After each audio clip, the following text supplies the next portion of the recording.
मेरे सामने आ, मुझे हाथ दिखा, क्या गड़बड़ है पहले ये बता। मेरे सामने आ, मुझे हाथ दिखा, क्या गड़बड़ है पहले ये बता। हरिओम, भाग्य तुम्हारा बहुत बड़ा है, जन्म स्थान में चंद्र पड़ा है, छठे स्थान में गुरु है, लेकिन ठीक सामने शनि खड़ा है। Oh no! वैसे हाथ के बीच में रेखा पड़ी है बहुत कमाल की। Really? हाँ, वैसे हाथ के बीच में रेखा पड़ी है बहुत कमाल की।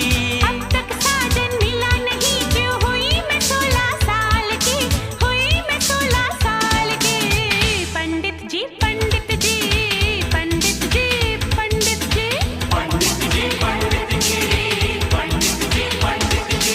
हरिओम, समझ गया तुझे राहु की दशा है, तुझे प्यार का रोग लगा है, सूर्य प्रबल है बीच में फंसा है, शुक्र अकेला पड़ा हुआ है, राहु मंगल का झगड़ा है, उलझन लफड़ा ही लफड़ा है, लफड़ा ही लफड़ा है।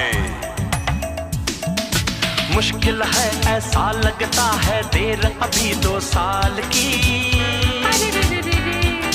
मुश्किल है ऐसा लगता है, देर अभी 2 साल की। अब तक साजन मिला नहीं, क्यों हुई मैं 16 साल की, हुई मैं 16 साल की।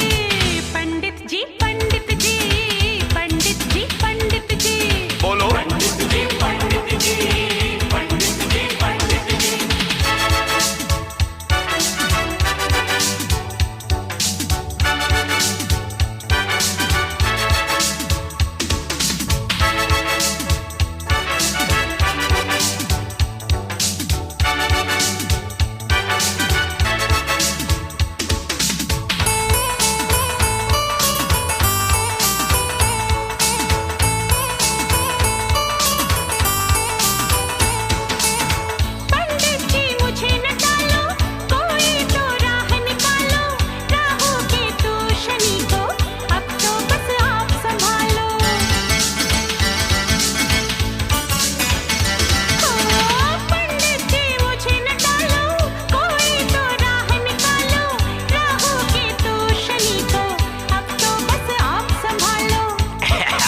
खुजली हो रही है, खर्चा थोड़ा बढ़ जाएगा, वक्र गति है काल